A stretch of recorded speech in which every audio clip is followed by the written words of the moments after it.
கர்த்தருக்குள் பிரியமானவர்களே, யாவருக்கும் இயேசு கிறிஸ்துவின் அன்பின் வாழ்த்துக்கள். இந்த நாளிலும் ஜீவமன்னா மூலமாக உங்களை சந்திப்பதில் கர்த்தருக்குள் மிகவும் மகிழ்ச்சி.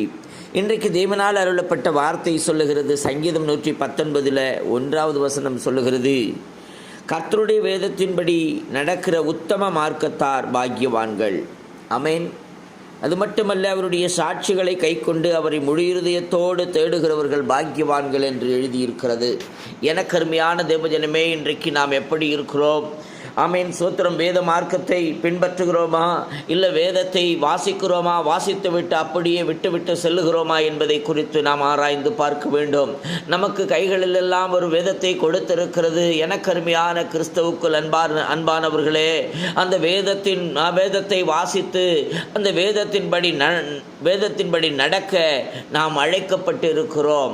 கேட்டால் மட்டும் போதாது, அந்த வேத சத்தியத்தின்படி நடக்க நாம் அழைக்கப்பட்டு இருக்கிறோம் என்பதை உணர்ந்து, ஆமேன் சோத்திரம், எனக்கருமையான தேவஜனமே, ஆமேன் சோத்திரம், சுயாதீன பிரமாணமாகிய பூரண பிரமாணத்தை உற்று பார்த்து அதிலே நிலைத்திருக்கிறவனே கேட்கிறதை மறைக்கிறவனாயிராமல் அதற்கேற்ற கிரியை செய்கிறவனாயிருந்து தன் செய்கையில் பாக்கியவான்களாயிருப்பான்.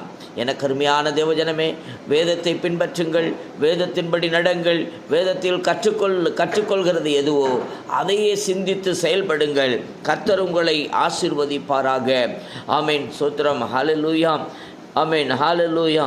ஒவ்வொருவரும் ஆமேன் சோத்திரம், ஆண்டவருக்காக நாம் அர்ப்பணிப்போம். மாறுபாடுள்ள இருதயமுடையவர்கள் கர்த்தருக்கு அருவருப்பானவர்கள்.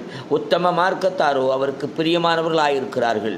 அப்போ உத்தம மார்க்கத்தாராயிருக்கிற நாம் ஆமேன் சோத்திரம், அவருடைய சத்தியத்தில் நடக்க, சத்தியத்தை கற்றுக்கொண்டு அந்த சத்தியத்தில் நடக்க நம்மை அர்ப்பணிப்போம். கர்த்தராகிய ஆண்டவர் நம்மை ஆமேன் சோத்திரம் அழைக்கிறார். எனக்கு அருமையான தேவஜனமே, ஒப்பு கொடுக்கலாம் ஆண்டவரிடத்தில். ஆண்டவரே, உம்முடைய சத்தியத்தை கற்றுக்கொண்டு உம்முடைய சத்தியத்தின்படி நடக்க என்னை அர்ப்பணிக்கிறேன்னு சொல்லி அர்ப்பணிங்க.